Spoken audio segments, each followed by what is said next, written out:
Nuevamente en nuestro espacio habitual, en Canal A, los viernes a las 22 horas, otra emisión de Testigos de la Historia. En este viernes particularmente con una programación especial, dado que a pedido de público, a través de mails, de llamados telefónicos, nos pidieron que volviésemos a invitar a nuestro querido profesor Jorge Lascano, doctor Jorge Lascano. ¿Cómo le va? ¿Qué tal? Buenas noches una vez más. Buenas noches, ¿cómo está? Bueno, la verdad que tiene muy buena prensa, muy buena repercusión social, porque el reportaje que hicimos hace alrededor de 2 meses, mucha gente que, digamos, le llegó por referencia, que no tuvo oportunidad de verlo, nos pidió encarecidamente, o bien si se podía editar nuevamente, se podía repetir nuevamente, pasar aquel reportaje, o bien si lo podíamos invitar de nuevo. Dado que la producción y yo entendimos que usted es un personaje muy rico en matices y que daba como para poder continuar una segunda instancia, un segundo tiempo de reportaje, bueno, nos resolvimos a invitarlo y usted tuvo la gentileza de aceptar nuestra invitación. Así que, si le parece, bueno, vamos a comenzar. El nombre completo es Jorge Belisario Lascano, tiene 70 años de edad, es oriundo de Marcos Juárez, ¿no? Marcos Juárez, provincia de Córdoba. Provincia de Córdoba. Y bueno, abogado de profesión, ha trabajado en prensa, ha hecho de jefe de prensa de muchas empresas y trabajó también en relaciones públicas. Así que después le vamos a preguntar de las distintas etapas laborales, ya sea la de abogado, la de jefe de prensa de las empresas, la de relacionista público y la de docente, cuál de ellas es la que más lo sedujo y cuál es la que más lo atrajo. Pero primero vamos, obviamente, al comienzo. ¿Cómo fue su infancia? La vez pasada nos decía que a usted lo seducía ver trabajar a los artesanos en su pueblo natal, ¿no? Sí, con el tiempo me di cuenta que la palabra artesano siempre me ha gustado buscarle yo el significado de las palabras. Artesano, es decir, arte no contaminado. El que más me acuerdo era un viejo zapatero italiano, él, que tenía su ropa de trabajo era como un protector de cuero, donde apoyaba y trabajaba. Yo le ayudaba a él con los pequeños clavitos que se ponía en la boca y me llamaba la atención. Y de ahí adquirí una costumbre. Jamás he tenido los zapatos deslustrados. Yo me trabajo mucho tiempo en mi casa, segundo hijo varón de 5 hermanos. Una de mis primeras changas económicamente redituales, pagadas por mi madre, era tener los zapatos lustrados a mi padre y a todos mis hermanos. Cosa que sigo haciendo en la actualidad. Ah, sí. Ajá. ¿Qué edad tenía cuando...? Yo empecé mis funciones productivas, porque llegaba el verano y en casa mi padre nos sacaba, como no teníamos que estudiar, teníamos que hacer algo. Trabajé en una panadería repartiendo facturas, la mitad me las comía, la mitad las regalaba a algunas señoritas que siempre me gustaban de chico, las mujeres. Apa. Y creo que algunas vendí también. Ah, sí. Efectivamente. Y después, cada día estas cosas, he vendido todo tipo de artículos. Y lo que más me gustaba era conectarme con gente más grande que en esa época tendría 25, 30 años, me parecían enormes. Y cuando ahora los veo que podían ser mis nietos, me parece infinitamente pequeños de edad. Pero me ha quedado un recuerdo muy lindo de la gente que trabaja. Eran otras épocas, el trabajo era dignificante, no había estaturas económicas o de trabajo, la gente trabajaba toda. Todos los trabajos eran bien compensados, no solamente económicamente, sino por la seriedad y el cariño que yo veía en el artesano, cómo trabajaba, arreglaba un zapato, o cómo el farmacéutico, cuando se hacían las recetas magistrales, yo preparaba diadermina en la farmacia, lógicamente si hubiera preparado un remedio, hubiera estado preso antes de tener mayoría de edad por haber causado algún maleficio. Siempre me gustó la gente grande. ¿Qué sentí especialmente en...? Admiración. La admiración. Admiración, mucho respeto y escuchaba lo que me decían. Yo desde chico me vestía como grande y ahora me sigo vistiendo como grande porque yo no estaría desubicado. Pero ese respeto por el grande, al haberme sido transformado yo en grande, lo trato de generar en la gente joven, porque es uno el que va a la montaña. Entonces yo con la gente joven me comunico permanentemente porque es una transfusión permanente de sangre joven con los conocimientos que yo tengo. Y tengo que estudiar muchas cosas para no anquilosarme y para seguir manteniendo esa comunicación. Cosa que me revive permanentemente y me hace sentir muy, muy bien conmigo mismo, que es lo más difícil de todo. Claro, sin ningún lugar a dudas. ¿Cómo llega el derecho? El derecho llegó porque, así como en los pueblos, la que no se casaba a los 25 años se dedicaba a la casa parroquial, mi padre era escribano, pero en realidad llegó al derecho por la justicia. Yo la había visto en mi casa. Éramos 5 especies de 5 juicios diferentes, cada uno de mis hermanos. Justicia como valor. Como valor real, no el derecho, la justicia, digamos, como entelequia, como gran palabra, como meta final, que nunca se llega a alcanzar porque la vida es demasiado corta o la gente es demasiado corta de posibilidades. La justicia como dar a cada uno lo que necesitaba. Alguna vez, ya siendo grande, mi madre se murió joven, le pregunté a cuál quería más. Y me dijo a todos iguales, la forma del trato es diferente por las necesidades de cada uno. Y ahí aprendí que como abogado tenía que tratar de satisfacer las necesidades de cada uno, no a los estereotipos, sino a las personas con nombre y apellido, que esos son mis clientes, que no tengo muchos, pero que normalmente no me mueve únicamente el honorario, me mueve saber que lo he defendido con todos los arsenales que yo dispongo. Los arsenales míos son los libros y los diccionarios. Y la corrección, que no es poco, y menos en esta época. Bueno, la corrección la he heredado y la he mantenido porque me puedo mirar al espejo, lo único que veo son menos pelo, más años, pero la parte interna, en cuanto a la corrección con los demás, conmigo a lo mejor no soy tan correcto, con los demás soy correcto.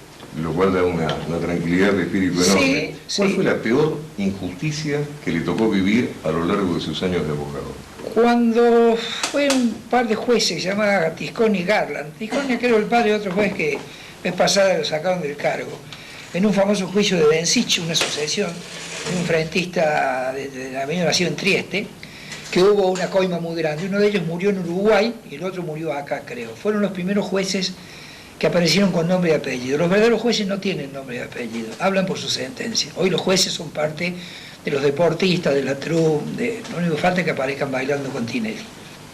Qué buena reflexión, ¿no? Efectivamente los jueces siempre hablaron por su fallo, sí. Incluso uno recuerda que no tenían un grado mediático de exposición pública, ni siquiera en el casino. No había fotos. No había fotos, no se conocía de la identidad física, de la fisonomía de un juez.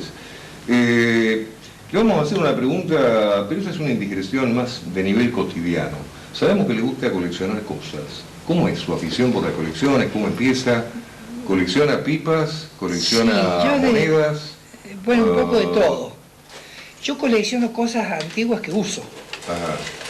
Normalmente... ¿Qué cosas, por ejemplo? Bastones, tengo muchos, rarísimos, antiguos, recogidos.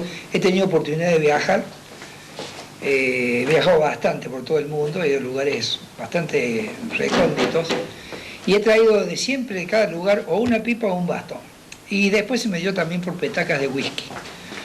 Cosa que me obliga a estar comprando whisky permanentemente porque se descargan las petacas. Junto todas cosas que yo puedo usar.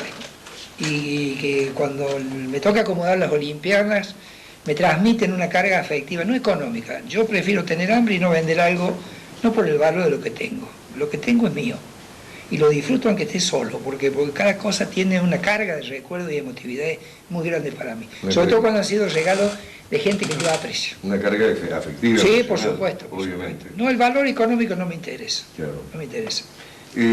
Vamos a tener que hacer un corte, pero cuando volvamos le voy a preguntar alguna de sus vivencias, aunque sea una referencia mínima respecto de su vida como jefe de prensa de distintas empresas y habiendo trabajado en relaciones públicas.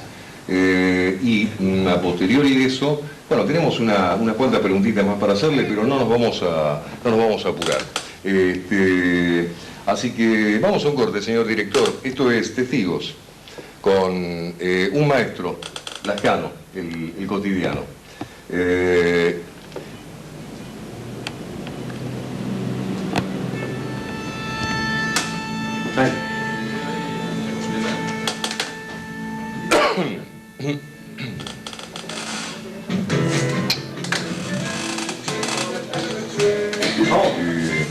Aguantame un momentito. ¿El sonido sale bien? Bueno, vamos rápido, son dos de tres. Te voy a preguntar, la referencia muy chiquita, con relaciones públicas, con jefe de prensa, de ahí saltó al arte, el viejo Guzmán, y de ahí nos metimos en la docencia. Los valores, los mayores valores.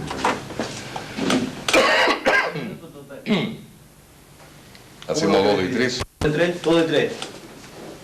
Negro, 2 de 3. Y avísame, Juan, antes de cortar. Vos siempre cerrá acá. Siempre cerrá acá. Pero no te veo la mano, pues no quiero darme vuelta, no sé si estás tomando. No, pero vos siempre cerrá con la tuya. Dale. Siempre cerrá acá.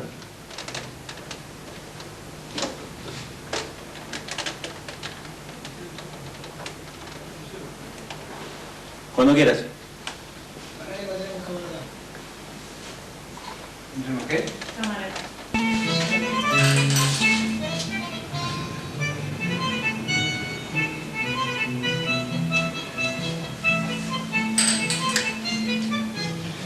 Bueno, regresamos del corte, estamos nuevamente en Testigos.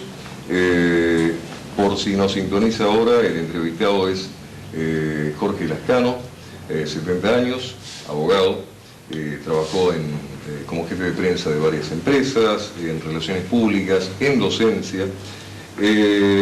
Brevemente, su paso por la jefatura de prensa de varias empresas de relieve nacional e internacional.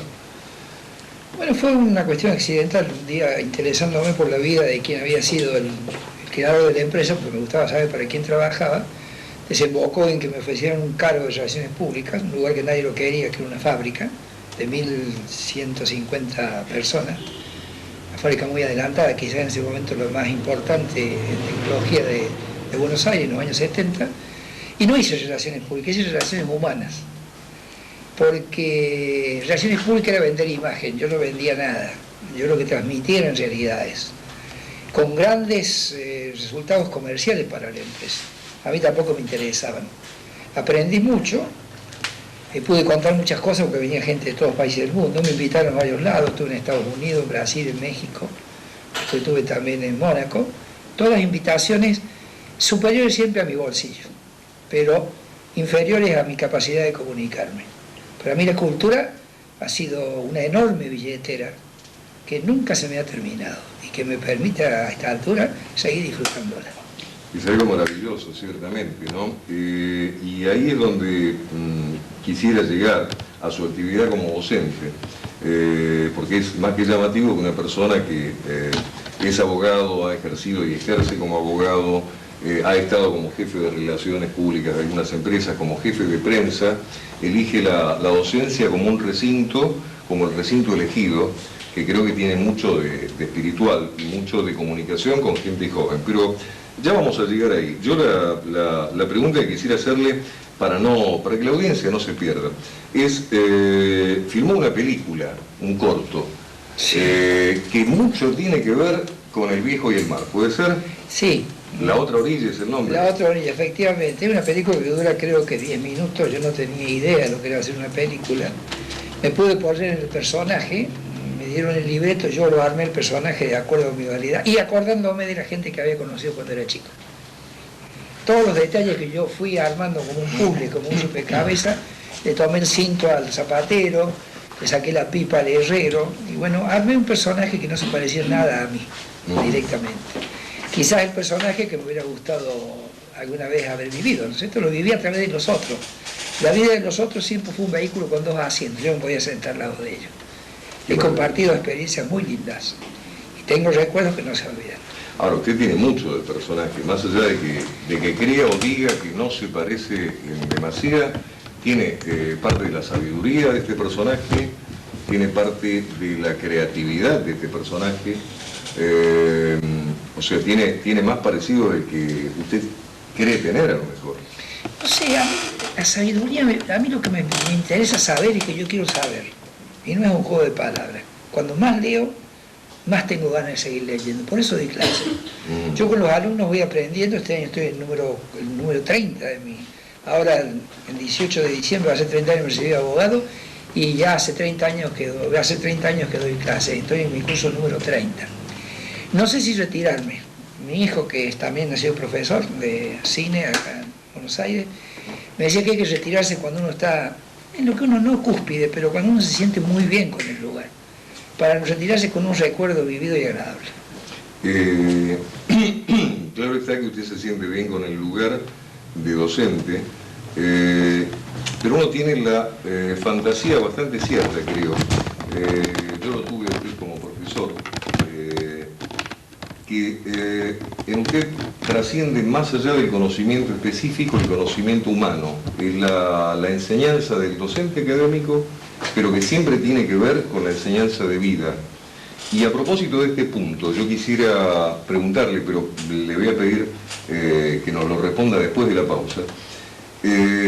¿Cómo es esto de que espiritualmente se devuelve como en una especie de contrato invisible, ¿no?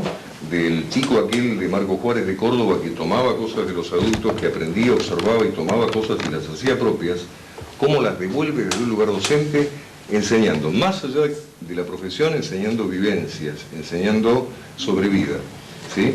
Pero, bueno, eso va a ser después del corte. Enseguida volvemos con Lascano, un maestro, el cotidiano.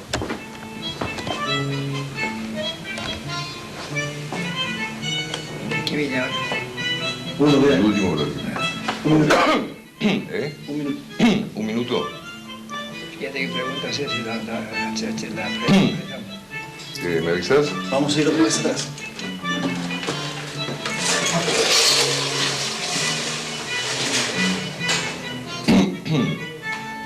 Bueno, la pregunta le hago dos preguntas. ¿Ese es el valor de la vida como maestro? Sí.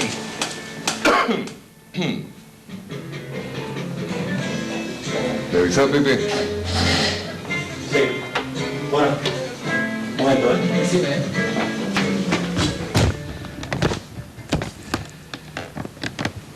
Diego.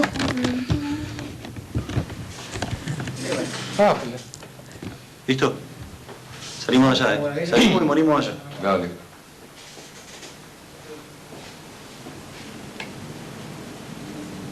Vamos.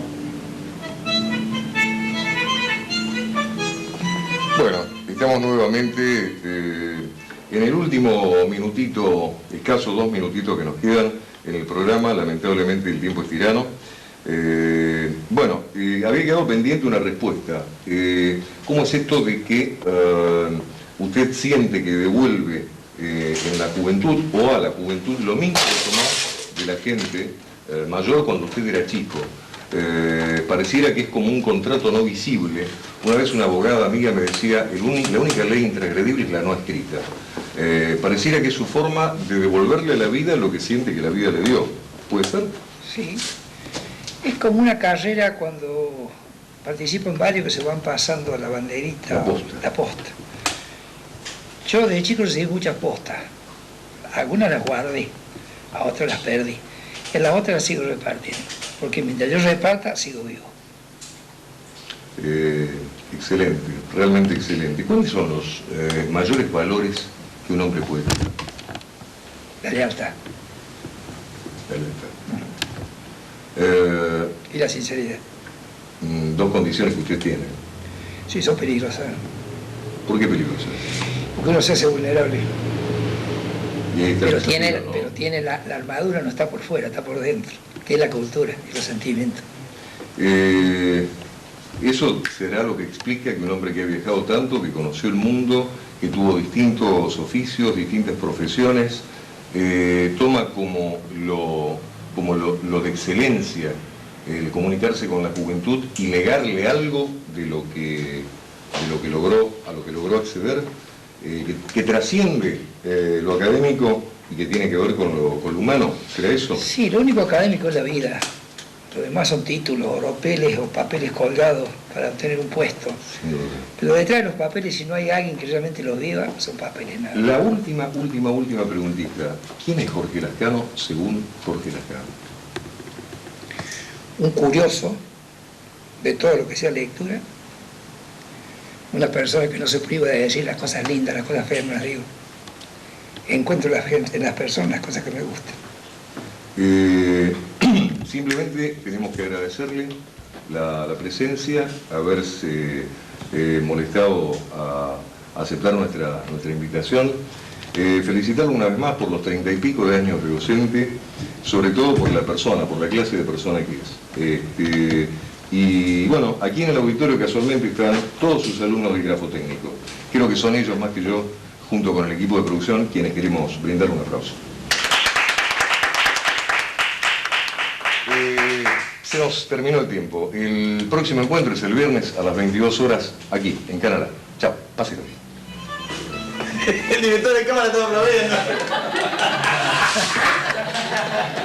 Es que fue un momento que Nacho